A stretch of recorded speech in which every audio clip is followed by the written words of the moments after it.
Welcome to this field of embodied spirituality.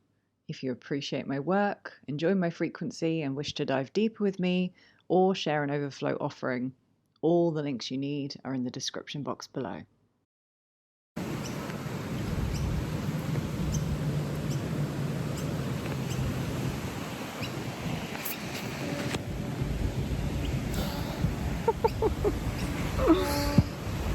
G'day folks, I'm coming in hot from Sydney, Australia.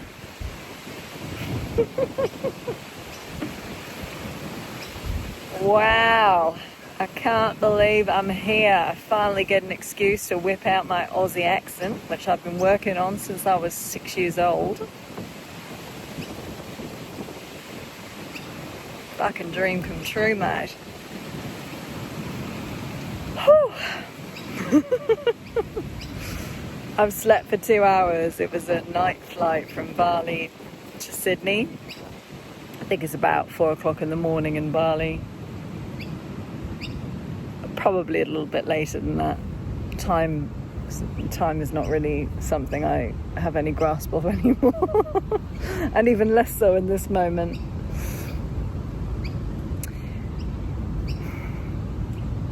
My friends, when you trust your soul, when your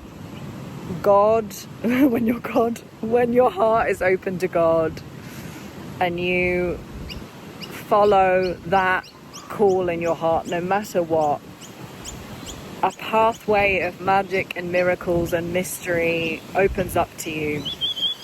I have 43 pounds in my account at the moment. I've had to borrow some money along the way to get to this point. I've earned some money, I've been donated money, but I cannot tell you how rich I feel. That my life seems to be one magic carpet ride. God tells me to leap, and I make it happen. Whatever I need to make happen to follow the call of my soul. Do I owe some people some money? Yes.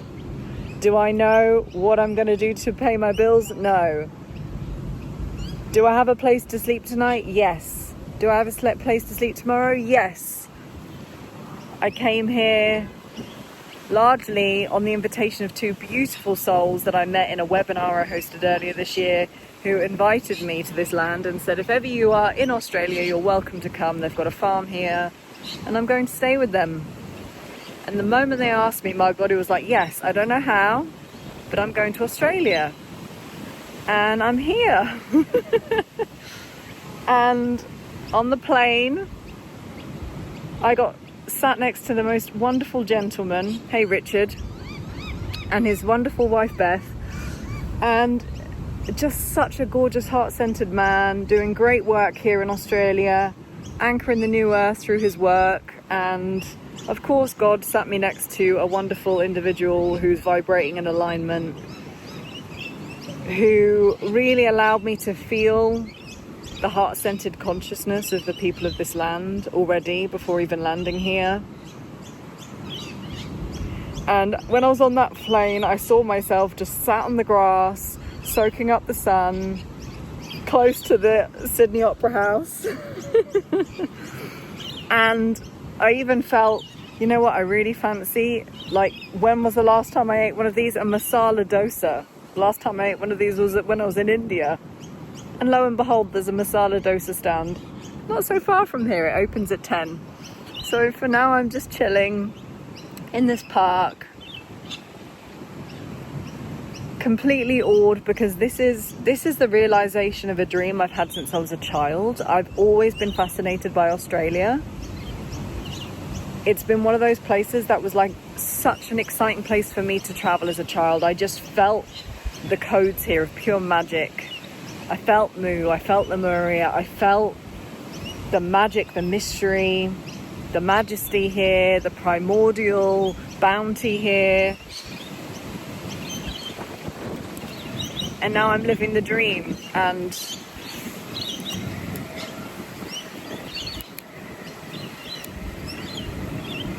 the path of the soul is a non-linear path. It's a non-sequitur path. It doesn't make any sense to the mind. God's going to ask you to leap and leap and leap and leap, and you're not going to know what you're leaping into. And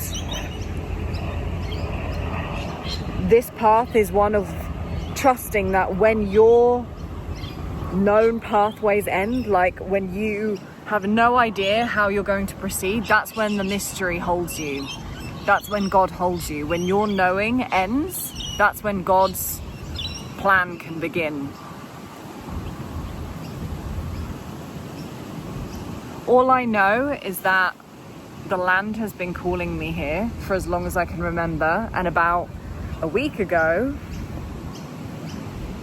I started receiving the rainbow prophecy during a storm on the island I was on in Bali. I just started receiving, the land itself was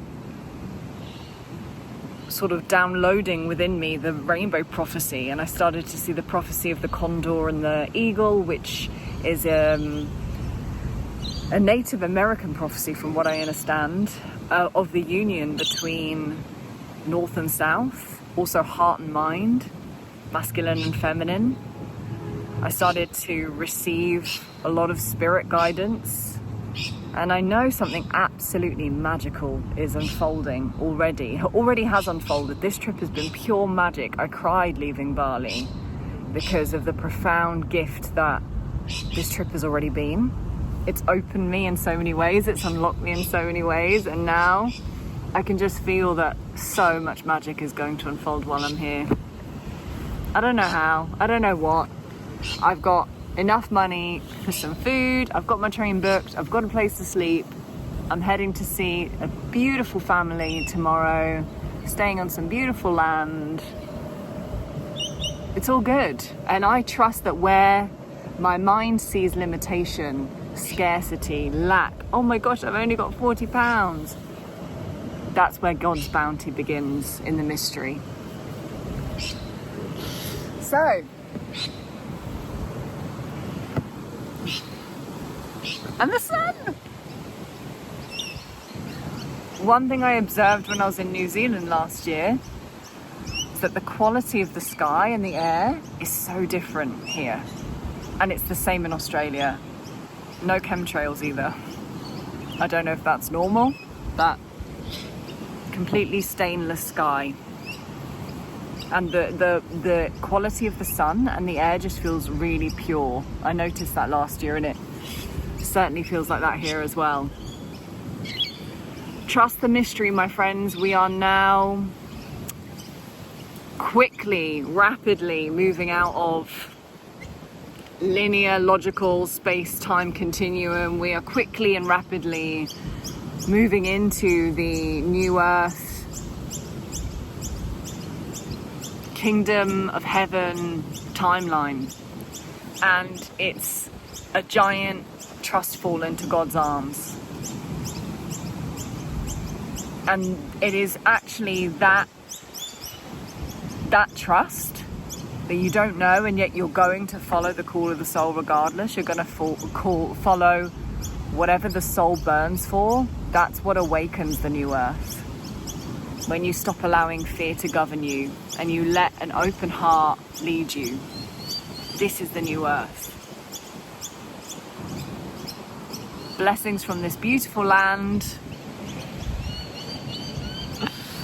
Blessings from the sun. Blessings from Sydney Opera House. Blessings from the masala dosa man that's going to make me a banging masala dosa in about an hour and 10 minutes. And I'll see you in the next transmission. Mwah! Look, God's written happy birthday in the sky. It's not my birthday, but it feels like it, so I'll take it. God loves you, baby.